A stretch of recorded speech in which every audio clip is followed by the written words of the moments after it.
Tere, Indrek! Tervitus! Ühesõnaga, meil on nüüd selline, ütleme täiesti hüpoteetiline stsenaarium. Ma olen tudeng, mõtlen, et abiturient, tahan saada järgmiseks tudengiks järgmisel aastal ja mõtlen tulla siia Cleveroni akadeemiasse. Aga mul on suur küsimus. Esiteks, ma saan aru, ma hakkan õppima robootika tarkvaraarendust, aga mida see üldse tähendab ja mis sellest mulle kasu saab olema tulevikus? No kasu on selge selles mõttes, et nii täna juba tegelikult, kui sa vaatad ringi, siis igal pool on robootilised seadmed. Alustame autodest, kelladest, telefonidest, nii edasi, sõidetakse elektrijalgratastega. Ja see maailm areneb sellise tohutuskiirusega, et kõigele sellele riistvaralisele seadmetele on vaja kirjutada ka mingisugune tarkus sisse. Ja täna kahjuks või ma ei tea, õnneks oskavad seda teha ainult inimesed ja neid inimesi on vaja üha rohkem ja rohkem, sest seadmeid on väga palju. Ehk siis tulevik, ma ütleks, et on täis kõikvõimalikke tarku seadmeid, mida tuleb siis tegema panna midagi kasulikku tavaliselt.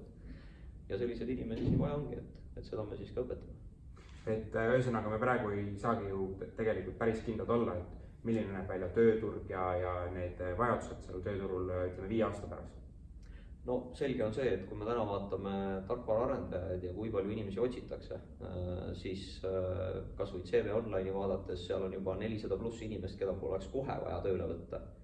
Pluss, kui me vaatame veel ringi ja mõtleme nagu, et tänast tarkvaraarendajat, siis on isegi lausa selline ütlus olemas, et tarkvaraarendaja 5 minutit töötu ja see 5 minutit on siis see aeg, mis ta mõtleb, kas ma lähen sinna või teise kohta tööle. Ehk siis see vajadus on nagu tohutu.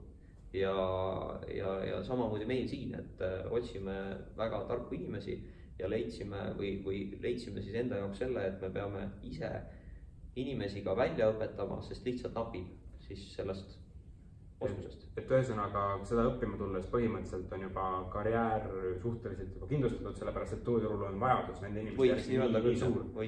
Ja ma saan aru, et Cleveroni akadeemias, kui te lõpetate ja samal ajal lõpetavad kuskil mujal ülikoolides sellel sarnasel haridusel, siis siin on see praktika kogus ja see on nii palju suurem, et sa oled kohe nagu üks jalg üleval teistest. Jah, ega ma neid teisi ülikooli nüüd ei halvustaks, aga lihtsalt me teeme seda uut moodi ja see uus mood ongi siis meie mõistes see, et reaalselt mitte sa ei lähe suvekuul seal 1-2 kuuks, ei otsi endale ise praktika kohta, vaid reaalselt õppetöö kõrvalt, nagu me oleme ka rääkinud, et 3 päeva nädalas ja 2 päeva nädalas ongi reaalselt iga nädal reaalne praktika, ehk siis reaalsete probleemidega ja mitte selliste probleemidega, mis on juba kuskil ära lahendatud, vaid selliste probleemidega, mis tekivad jooksvalt, on agiilsed, ehk siis kui näiteks on vaja isesõitvat autot teha, mis on täna nagu selline huvitav probleem ja seal on vaja näiteks vasakut pööret hakata ühel hetkel tegema, siis me tegeleme juba täna selliste probleemidega, mis on reaalselt elus